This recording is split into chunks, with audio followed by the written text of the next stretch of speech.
Hello guys, আসসালামু আলাইকুম। কী অবস্থা সবার? সবাইকে ঈদের অনেক অনেক শুভেচ্ছা। আজকে আমি আসছি মিনি বাংলাদেশে।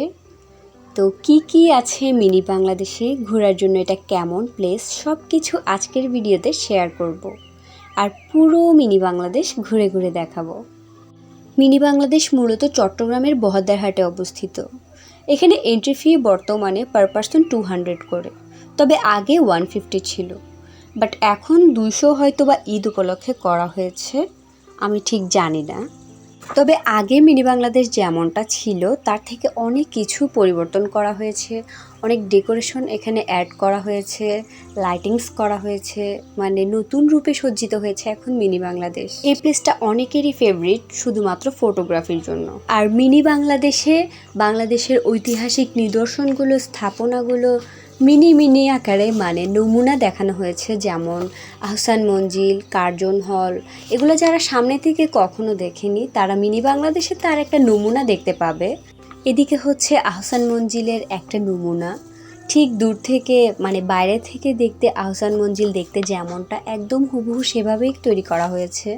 আর এদিকে হচ্ছে কার্জন হল, একদম পুরোপুরি দেখতে যেন বাস্তব কার্জন হলের মতোই। যারা কার্জন হল সামনে থেকে দেখেনি তার একটা বাস্তব নমুনা এখানে। আর এখানে অনেকেই ফটোগ্রাফির জন্য আসে। আমার কাছে পার্সোনালি এটা খুব ভাল লাগে এই জায়গাটা। অনেক বড় বিশাল এলাকা জুড়ে এই মিনি বাংলাদেশ।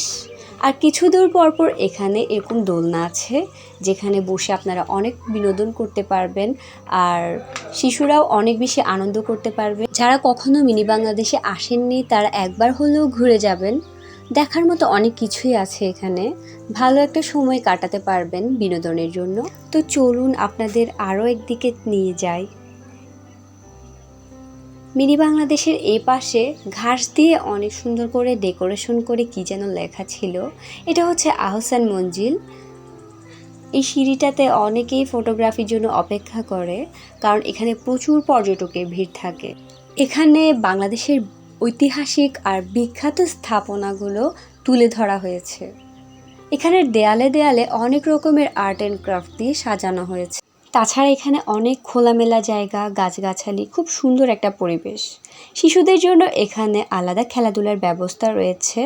এখানে স্লিপার, দোলনা, অনেক কিছু আছে। তারপর এখানে আছে বড় কুটির, মানে বড় কুটিরের একটা নমুনা। তো বড় কুটিরের মধ্যে যে দরজাগুলো দেখতে পাচ্ছেন, এই দরজাগুলো দিয়ে মূলত ট্রেনে উঠতে হয়। মানে এখানে যে ট্রেনটা আছে বাচ্চাদের জন্য, বড়রাও চড়ে। তো এই ট্রেনটাতে এই দরজা দিয়ে ঢুকে উঠতে হয়। তো এই যে আমার পেছনটাতে দেখা যাচ্ছে যে ট্রেন। তো সন্ধ্যার পর মিনি বাংলাদেশ আরও সুন্দর লাগে, কারণ এখন অনেক লাইটিং করা হয়েছে। এই যে ঠেলা গাড়ি, এগুলোকে বিভিন্ন রকমের কালার করে ডেকোরেশন করা হয়েছে, বিভিন্ন রকমের লাইটিংস করা হয়েছে যেটা আগে ছিল না। এই যেগুলো নতুন করে সব করা হয়েছে, তো আমার কাছে অনেক ভালো লেগেছে। আচ্ছা, আরও একটা কথা আপনাদের বলি, যে 200 টাকা করে আমরা এন্ট্রি টিকিট কেটেছি, ওই টিকিটের সাথে আপনারা হয়তো রোলার কোস্টার ফ্রি পাবেন অথবা ওয়াচ টাওয়ারে ওঠার সুযোগ পাবেন। এই দুইটা থেকে যে কোনো একটা ফ্রিতে পাবেন। এই লাইটিংগুলোর পেছনে কিন্তু আবার সংসদ ভবনেরও একটি নমুনা আছে। আমাদের জাতীয় সংসদ ভবন দেখতে ঠিক যেমন, এই যে এটা সংসদ ভবনের একটি নমুনা। এর ভেতরে কিন্তু কিছু নেই, জাস্ট একটা লেক দেখা যায়, তবে বাইরে থেকে দেখতে পুরোই যেন সংসদ ভবন। তারপর এখানে এই রেস্টরুমটা যেন নতুন করা হয়েছে, আমি আগে দেখিনি। তো টিকিট থেকে আমরা ফ্রিতে ওয়াচ টাওয়ার দেখতে যাব আজকে। আর ওয়াচ টাওয়ারের জন্য অনেক বেশি লম্বা লাইন ছিল। তো চলে আসলাম ওয়াচ টাওয়ারে। এটা হচ্ছে 24 ফ্লোরের ওয়াচ টাওয়ার, মানে 24 তলা উপর থেকে আমরা পুরো সিটিটা দেখতে পাবো। পুরো চট্টগ্রাম সিটিটা একদম এত সুন্দর লাগছিল ওয়াচ টাওয়ার থেকে। এই টাওয়ারের উপরেও অনেক ডেকোরেশন ছিল, মিরর ছিল, তারপর ফটো তোলার জন্য কিছু ফরম্যাট ছিল, সুন্দর সুন্দর ডেকোরেশন করা জায়গা ছিল, সাইকেল ছিল ডেকোরেশন করা, সবাই এখানে ফটোশ্যুট করছিল। এই যে উপর থেকে আমাদের সিটিটা মনে হচ্ছে যেন দুবাই শহর। কেউ কি বুঝতে পারছেন এটা দুবাই না আমাদের চট্টগ্রাম শহর? পুরো শহরটা এভাবে আলোকিত হয়ে আছে, চারদিকে আলো আর আলো, খুব সুন্দর লাগছে। তো এই টাওয়ারটা উঠলে আপনারা জাস্ট এই সিনারিটাই দেখার জন্য উঠবেন। এছাড়া এখানে দেখার মতো তেমন একটা কিছু নেই, জাস্ট সিটি ভিউটা দেখতে পাবেন।